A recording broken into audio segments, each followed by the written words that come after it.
Okay, on today's video, I'm going to talk a little bit about competitor campaigns.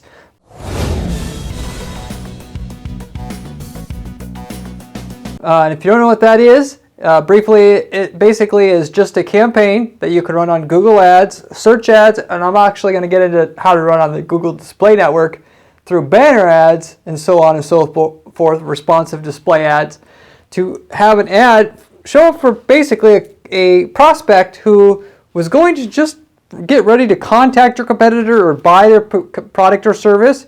And yes, it does work for products or services, and just divert them over to your product or service. When it, of course, as a small caveat, is actually a better choice for them. You can't trick anybody into buying a crappy deal with these campaigns, at least very well. And for the ones that do, I'm going to explain why it's not really worth your time. But with so many competitors, I'm sure you're better than someone. Otherwise, shut down your business, find something else, I guess. This is a joke. So yeah, I'm going to go over how to, and actually be able to deliver 1,000% ROI on a competitor campaign set up the way that I'm talking about here. 1,000% because it's very sophisticated. Doesn't have to be extremely labor intensive or time consuming, but in terms of sophistication, nobody is doing this stuff, which therefore, if you watch my other videos, if you want everybody else's results, do what everybody else is doing, which only 10 or 20% make all the results or make most of the money in the space. Most everybody else is treading water or losing money because they don't know, they don't have tracking set up, whatever. So if you want, all you got to do to be in that top 10 or 20% who make millions of dollars a year with your ads, just go a little further. This particular strategy is one aspect of a campaign that will go further and work basically virtually every time you do it, as long as, again, if you of course have a product or service that's better than what your competition offers. So what I'm going to do on this video, as I usually do, is I'm going to talk about how most people do run their campaigns. Then I'm going to get into how my strategy is the one that's going to get you the 1,000% ROI, whereas everybody else's strategy, if you will, that's the one that basically doesn't make anything at all, basically, or they're fooling themselves. In that you're going to, with my strategy, and what makes it different overall, just to put it into a nutshell, is you're actually you're helping the consumer. Everything about marketing online should be about helping the consumer. It's not 1985 anymore, where you got to have one TV ad that shows to everybody, and you don't know what they want. They don't know what they're in the market for, so on and so forth. Whereas with online advertising now, you can see exactly what they want, when they want it, who they are, what they're like, to the point where, you could find what exact need someone has. And I'm not just talking about when they search for it on Google, and just give them exactly what they want. Not just a little bit, exactly what they want, which I'm going to be going over here on this video, explaining how to do. So anyway, what most people do, the old way most people think of a campaign targeting their competitors' products, as I mentioned, this will work on products or services, so I'll mention both. On Google is what they'll do, like if they have a local contracting service, they'll have their contractors' names, they'll put that into a campaign by itself and have one ad that shows to all the people that are supposed to be searching for their competitors' contracting services names, brand names, and their ad will say, XYZ contracting, which looks like the rest of their campaigns. So in that particular situation where the person searching for your competitor, in that case, if that's you, a lot of them are obviously in that particular market, they're searching for like updates on their project that they've already bought. I want to say that's 80% of the traffic. But there's still a sweet 20% that you still want that's extremely profitable, that if that person's already interested in that competitor, they're not only in market, but they have the money to buy, and they're ready to buy because a lot of those people got a referral. I still am going to explain how to get it, and it's so profitable. Even if you have to market to everybody, it's the 20% so profitable it pays for the other 80% of waste, by the way. But if they're searching like that, even if they haven't purchased from them yet in that 20% that you want, going back to what I said before, they probably or likely a lot of times gotten a referral from somebody. So they go to type in your competitor's name, and then your ad, your generic ad is there saying that you offer service. What exactly is it that you're offering them? Other than you're basically just getting in the way. Can you imagine if you went to your competitor's business and it's parked on the street, and when somebody was walking by, like, hey, hey, hey, hire us. Why? I don't know.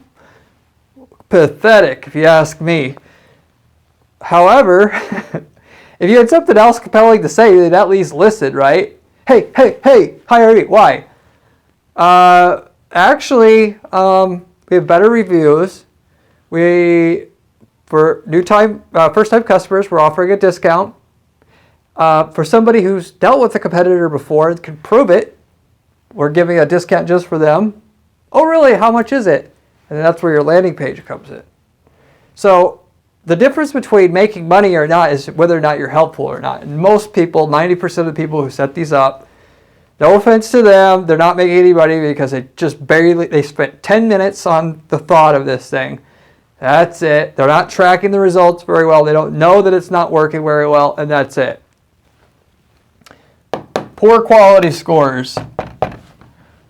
Quality scores, again, if you don't know, that's the score that Google rates every keyword that you're bidding on to see how much you're going to be paying for that keyword. It rates it based upon the click-through rate on your ad, or in other words, how often they click on that ad as a whole, of every time, how many times it's been shown. And then half of it's the landing page experience score, which is what they do when they get to your landing page. So they bounce back to Google and click on another ad, very bad. They don't want to promote your page because they know they're going to piss their users off if they send everybody to your page, no matter how much you have. And they discourage you by charging you more and more money, depending how bad it actually is. And I've seen some pages so bad, instead of paying $6 a click, they're paying $25, $30 a click. So if you don't want that to be you, then don't do this lazy man strategy here, or woman's. Anyway, and then of course, on top of all that, they say, hey, hire me, and they don't say anything else. Part of what that comes to is you'd sending people directly to like the home page or just a regular landing page that they're using for everything else as well. So it's like, hey, hire me. Here's my sign up for. Real classy, huh? Anyway, apart from that, getting on from what everybody else is doing, at least you know now. And if it's you, don't feel bad. This is what everybody does when they're starting out until they realize how much different it could be if they spent more time on it. How to get 1,000% ROI from your competitor's search campaign instead. I'm going to talk about search campaigns specifically here. I mentioned a little at the start of the video that I would talk about display campaigns as well. But anyway, that said, so what I drew a little diagram here to explain. So before, people get a referral, as I mentioned before. Then they show an ad, standard ad that they have for everything. It sends people to their regular sign up page. On top of that, then, what do we do to actually help the consumer, as I said? The alternative model is, what you do is you find out what that person wants somehow, some way, and then you offer them specifically what you have now that's better, and you offer that to them. So if you offer, just to give you an example here, if you offer contracting services, so let's say you do kitchen remodels, then you'll take he'll have at the very least an ad offering kitchen remodeling, so that if they happen to search for kitchen remodeling instead of, or just want to go one step further here, instead of just targeting the brand names themselves, you're going to completely ignore that. And you're just going to go after the kitchen remodeling terms because you know how to help that person at that particular point in time. So in that particular case, instead of just offering the generic, hey, I know you're hiring this company, hire mine. I know you're offering kitchen remodeling, and then so we have the kitchen remodeling services. We're going to offer those to you. those kitchen remodeling services for you. So they're going to see an ad exactly for that same service, and then not only that, but why you're better. Our kitchen remodeling services are better because we have a special, a famous architect that specializes in remodeling kitchens that celebrities use. Whatever, just one crazy off the wall idea that could work. And so anyway, that's what you can do. Now, going one step further here. So as now you mentioned the general format of what actually works and gets you. So if you do this, assuming that you follow through with the rest of these instructions here, you have a good quality score that might be a 7, 8, 9, or 10 versus your quality score here, where you do it the old way that most people do. You have a quality score of like a 2 or a 3, which basically most of those campaigns don't make money, and Google's trying to not let you run the ad because for the most part they don't want to show it, and nailing you hard so that you just decide to give up. So that said, I'm going to give you an example from a market where we did this recently. It was actually in the CNC space. Company sells CNC machines. It's one of those machines, where you could program how to cut out of a piece of sheet metal a certain design, and you use a computer program to decide on an X and Y axis how to move a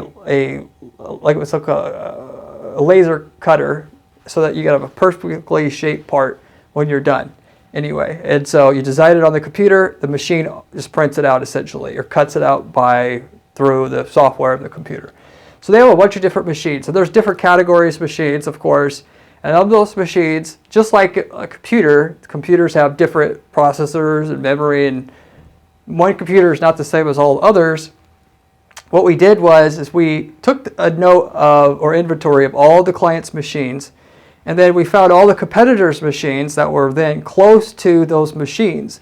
And then we wrote in a matrix the difference between their machine and the competitor's machine.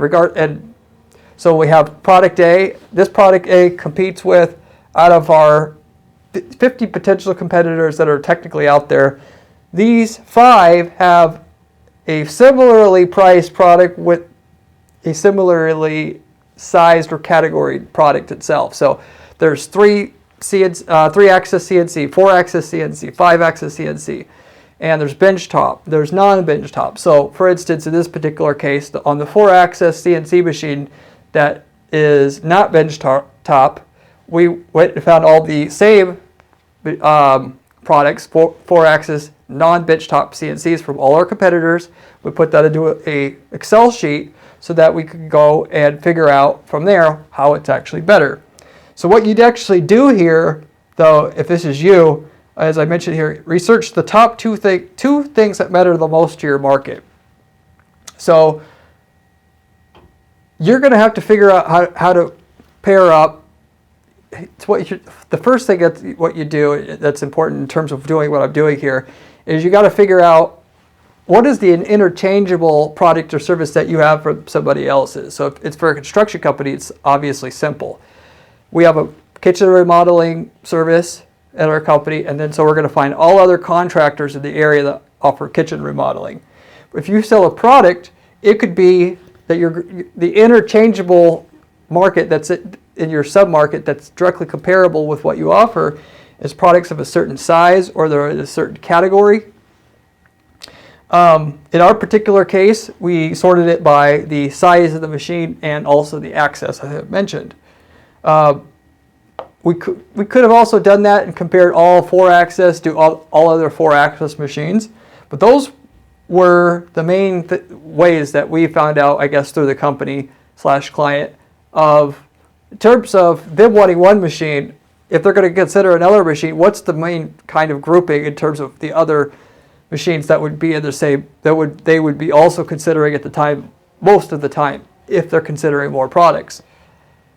And then, but from that, you're going to research the top 2 things that matter to your market. So of those machines, so going back to the computer example, what do people care about? They're going to buy a laptop, care about processing speed, care about the memory, care about the hard drive, right? In terms of differentiating one laptop from another, usually if you're going to buy a laptop, laptop fits in within the general computers market. So that once you know they want a laptop and you have identified that, you know they're also going to look into potentially other laptops, and they're going to buy at least one of them.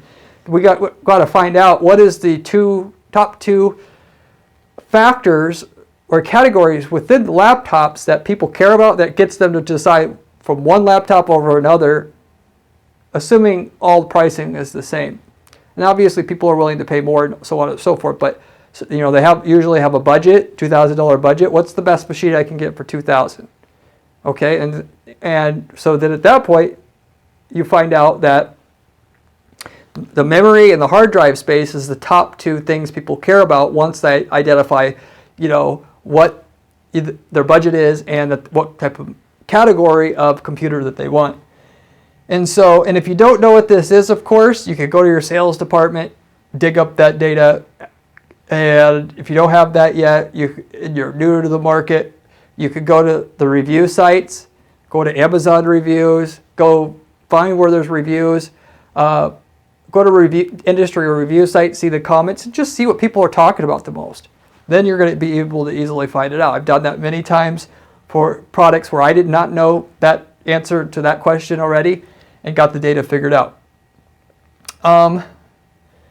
So once you find that out, and this, going back to our CNC example here, it was actually the speed of the machine, and it was the price.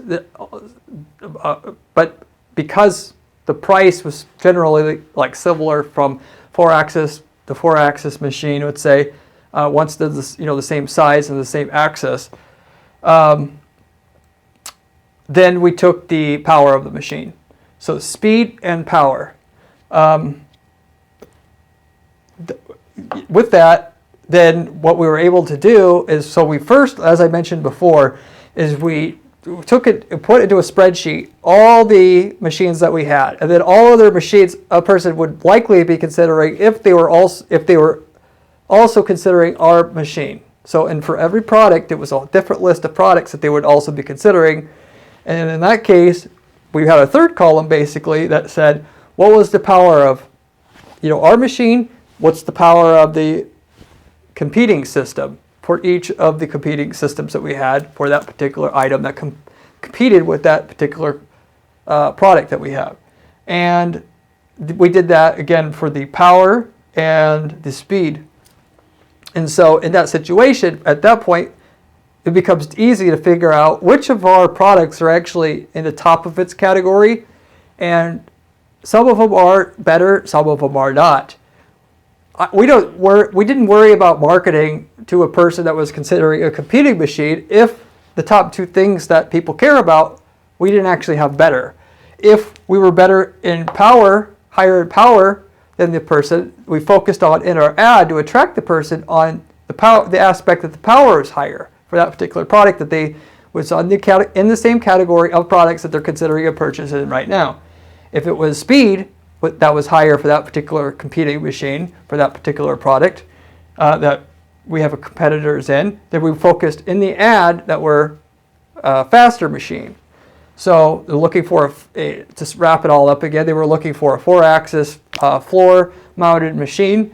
And the competitor has a 4-axis floor-mounted machine. If our product was faster, we had an ad that said we were faster, set up exactly for that person when they searched for that exact competitor's machine. And if we were more powerful, we said we were more powerful. Not only that we were more powerful, which is lame, by the way, exactly how much more powerful. We actually ran a calculation for each individual product. We are 27% more powerful. And also, if it was the same price, 27% more powerful at the same price. Or if it was, the same, by the way, same power, and neither one of these, but we were cheaper, we also had an opportunity to say cheaper.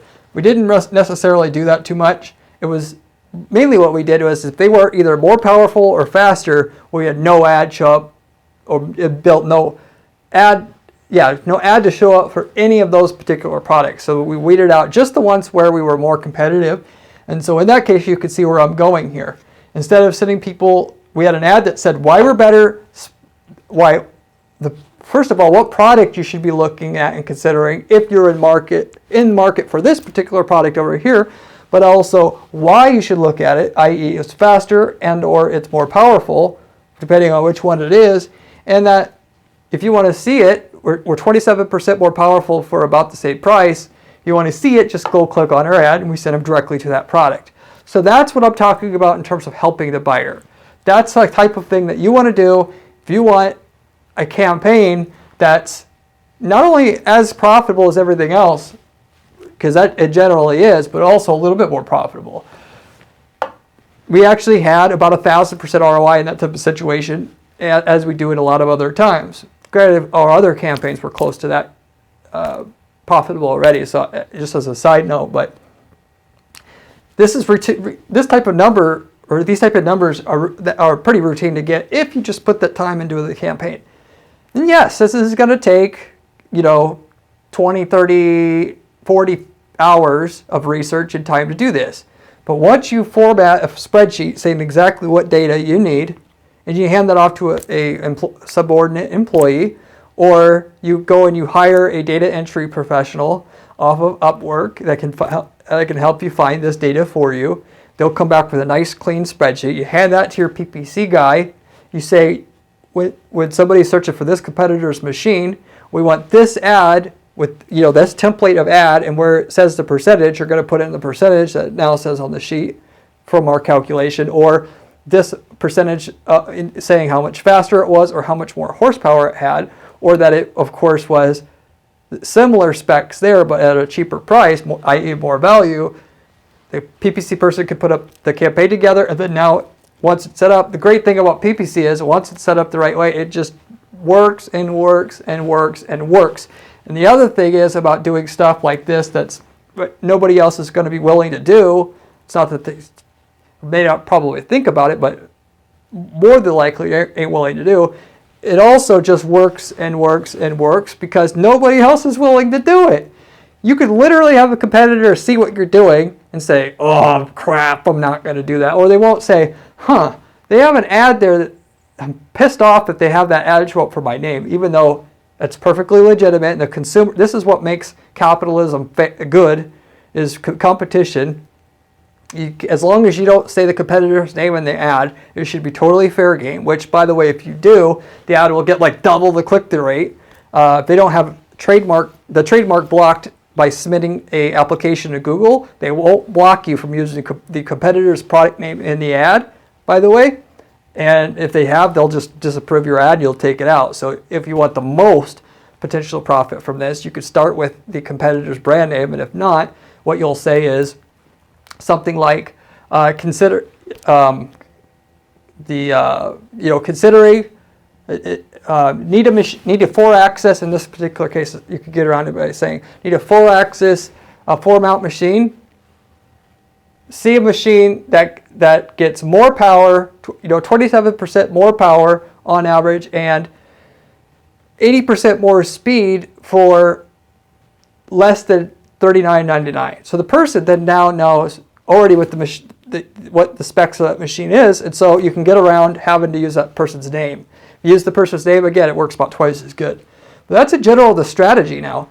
As a little bonus here, you could run a display campaign. So if you did all this work to do this, that matrix, which is the hard part of doing all the research, and not hard, just a little time consuming, you could also set up a display or banner ad campaign through your Google Ads account, and that's to target people who are looking for those exact products. And if they have been looking for those exact products in the last 30 days, you could have an ad that's set up just for that person that then, using the same exact methodology, has an ad that is meant to show up for that exact person who's looking for that exact competing product and saying exactly why your competing product to that is better and why you should buy it. And that's done through what is called custom audiences. You set up a custom audience with the competitor's brand product name there. And for good measure, you put the exact URL of where that product's located. Save. Now you have an audience where if that person searched in like the last 30 days or so, or looked at a product that has information about that there, Google, using all of their data, will now allow you to put your ad that you just created for Google, which essentially you could just reformat for this and leverage what you have anymore. So if you're making an extra $5,000 a month from this, once you're done, you might be able to make 10 or 15 grand a month once you've added in Google Display Network, because with Google you get like 1 or 2 chances at them. They're only searches so many times. Whereas if they searched for this or were interested in that exact product, you can have a banner ad show up 500 times, or like 1 a day, until that normal sales cycle window is closed from the time they initially start doing research to the time they normally buy. So if your normal sales cycle window is 90 days, me personally would recommend running it like 180 days for this for every product that you have on your list. And if you don't want to do a banner ad, in terms of it's time consuming to make a banner ad for every product, start with what are called responsive display ads. Responsive display ads is basically just a text ad. You can literally copy what you had on the Google search ad to your Google display ad through using responsive display ads, and you can be done in 5 minutes setting up a display campaign for that particular competitor's product to market your product and why it's better to each person searching for that competitor's product, the same way you could through Google search, but through Google Display Network now to 2 to 3x the amount of potential profit you can make from the whole thing I just mentioned here. So anyway, that's the general premise of competitor campaigns, the way that I personally run them now and learned over the last 10 years or so how to set up campaigns that actually work. And usually just stay away from this general stuff overall, unless we can actually say why we're better, and then given we have the opportunity to say why we're better, we always take the opportunity to say why we're better and not be lazy about it. And get upwards of 1,000% ROI on those campaigns when we do it, both the search and the display. The margins are similar. Your click-through rate on your display network ads are so high, you're going to get a visitor that's in market for literally like 10 cents each, because click-through rate that's high gets you low cost per click on your display network ads. This is how that works. A lot of people don't know that. That's how it is. Anyway, I hope you enjoyed this video. I have a lot of other videos just like this on this channel, so you should consider subscribing. If you want step-by-step information on how to set up campaigns like this, you could also go to my blog, guaranteedppc.com/blog. I have the guaranteed PPC strategies I use for our clients here to guarantee their results. And you can check those out. Otherwise, if you have any questions about competitor campaigns, anything that I did not cover here, leave a comment below. I will get back to you.